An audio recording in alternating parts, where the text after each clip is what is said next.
Pregunté a Napoleón si había leído la historia de Mill sobre la expedición de Egipto. ¿Quién? ¿Ese comisario? Respondió, creo que las casas me han dado un ejemplar. Por otra parte, ese libro se publicó en mi tiempo. Me suplicó le llevase al que yo tenía para compararle con el suyo. Dijo que Mill era un pez a quien había sacado del fango igualmente que a su hermano. Se atrevido a decir que yo había tratado con amenazas de impedir que publicase su obra. ¡Qué falsidad! Dije un día a su hermano que hubiera hecho bien en no decir tantas mentiras al público. Era un hombre que el temor le tenía siempre agitado, que dice con respecto al veneno y a los que hice pasar por las armas en Jaffa. Respondi que en cuanto al veneno declaraba mío que había corrido la voz, pero que lo que podía asegurar positivamente era que Napoleón había pasado por las armas a 3 o 4 mil turcos algunos días después de la toma de Jaffa. Napoleón respondió, no es verdad que fuesen tantos, solo lo fueron como unos 1.000 o 1.200 hombres. La razón era que la guarnición de Jaffa se reconocieron una gran parte de soldados turcos que habían sido prisioneros poco tiempo antes en el Arish, a quienes envié a Bagdad, después de haberme dado su palabra de no servir más, o a los menos de no tomar las armas durante un año, habiéndolos hecho escoltar hasta la distancia de 12 leguas por el camino de Bagdad. Supe que en lugar de ir a aquella ciudad se metieron en Jaffa, defendieron la plaza sin dar cuartel y me causaron la pérdida de un gran número de valientes antes de apoderarme de ella. Si no hubiera sido por el refuerzo que dieron aquellos miserables, mis soldados no habían sido sacrificados. Además, antes de atacar aquella ciudad, envié un parlamentario y casi un momento después vimos su cabeza a la punta de una estaca puesta sobre la muralla. Si les hubiera perdonado en aquella circunstancia y les hubiese dejado marcharse bajo palabra, se habrían ido derechamente a San Juan de Acre para volver a empezar la misma función. Debía a la seguridad de mis soldados y a mi calidad de padre velar por la conservación de mis hijos y no permitir que se renovase semejante traición. Me era imposible dejar una parte de mi ejército para custodiarlos, porque ya le habían disminuido bastante la perfidia de aquellos miserables. Últimamente, si no hubiera obrado como hice, me habría expuesto a una destrucción completa. Por consiguiente, usando el derecho de la guerra, el cual me autorizaba para quitar la vida a los prisioneros hechos en aquellas circunstancias de los que tiene un vencedor que toma una plaza por asalto y en fin de los de represalias contra los turcos. Mandé que los prisioneros hechos en el Arish que violando la capitulación lo habían sido de nuevo con las armas en la mano en Jaffa fuesen pasados por las armas. Lo demás que eran muchos conservaron la vida. Lo mismo haría ahora en iguales circunstancias y Wellington, igualmente que todos los generales del mundo que se hubieran hallado en mi posición hubieran obrado del mismo modo antes de salir de Jaffa y después de haber hecho embarcar la mayor parte de mis enfermos y heridos. Vinieron a decirme que aún quedaban en el hospital algunos hombres de tanto peligro que no era posible transportarlos. Al punto mandé que se reuniese el Estado Mayor de los cirujanos para que examinase lo mejor que podía hacerse, dándome cuenta de su deliberación. En consecuencia, consultaron entre sí y hallaron que 7 hombres estaban tan peligrosamente enfermos que se consideraba como cosa imposible que pudiese vivir conviviendo unanimemente.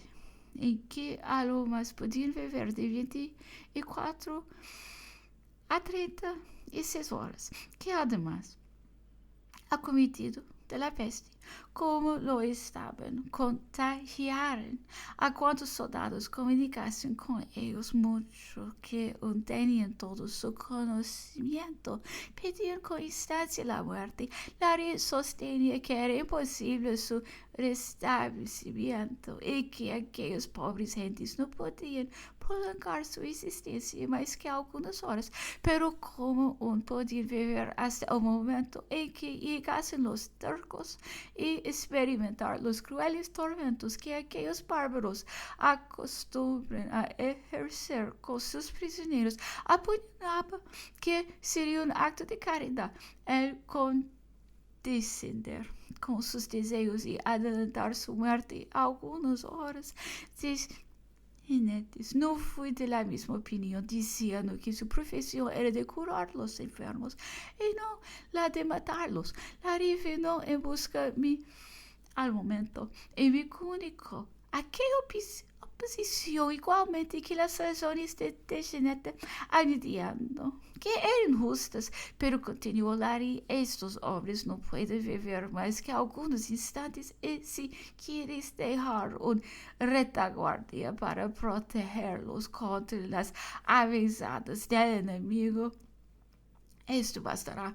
En su consecuencia, mandé a 400 o 500 caballos que quedasen detrás y no abandonasen el puesto hasta que los enfermos hubiesen muerto. Efectivamente se quedaron y vinieron a decirme que todos ellos habían esperado. Después supe que Sidney Smith había hallado a su entrada 2 o 3 que aún respiraban.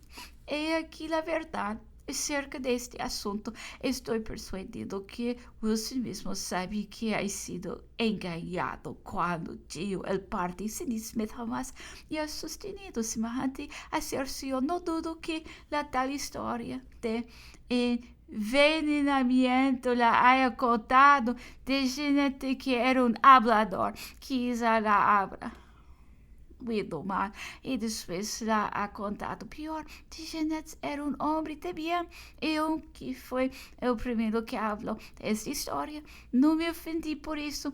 Le he conservado a mi lado durante muchas campañas que ocurrieron después. Tampoco creo que hubiera sido un crimen el dar opio a los apestados. Muy al contrario, habría sido obedecer a la voz de la razón. Más bien era una inhumanidad dejar a algunos miserables en un estado desesperado y suestos a ser despedazados por los turcos o a experimentar por parte de los mismos tormentos espantosos. Un general debió obrar con sus soldados como quisiera que obrasen con él mismo. Ahora pregunto, ¿qué hombre hallándose en su sano juicio en circunstancias semejantes no prefiriese una muerte pronta al horror de vivir expuesto a los tormentos más espantosos de parte de aquellos bárbaros? Vos habéis hallado entre los turcos y los conocéis. Yo os lo pregunto a vos mismo. Poní yo en la posición de uno de aquellos enfermos si se os preguntase qué preferiríais más que quedar abandonado a los tormentos que podían imponer aquellos miserables, o bien que se os dice opio, ¿qué responderíais? Sin duda, preferiría la muerte, le dije. Ciertamente, replicó Napoleón, cualquier otro diría lo mismo. Si mi hijo, sin embargo, creo quererle tanto como un padre puede querer a su hijo, se hallase en una situación semejante a la de aquellos desgraciados. Mi opinión sería que se hiciese lo mismo con él, y si yo mismo fuera el que estuviese en aquel caso, exigiría que se hiciese lo propio conmigo. Además, si hubiera creído que era conveniente y necesario dar opio a aquellos soldados, habría reunido un consejo de guerra, manifestando la necesidad de aquella acción y la hubiera puesto a la orden del ejército y no habría quedado en secreto. Pues, imaginaros que si yo hubiera sido capaz de envenenar secretamente a mis soldados, porque el obrar en secreto es estar la apariencia de un crimen a una acción necesaria, o que si yo hubiese sido capaz de una barbaridad como de la hacer que mi coche pasase sobre los cuerpos ensangrentados de los heridos, habrían mis tropas combatido con tal entusiasmo y efecto de que no hay ejemplo. No, no, es bien cierto que no habría hecho 2 veces semejante acción. Porque no hubiera faltado algún soldado que al paso me hubiese disparado un tiro o algún herido, conservando bastante fuerza para disparar el fiador del fusil. Me habría despachado al otro mundo.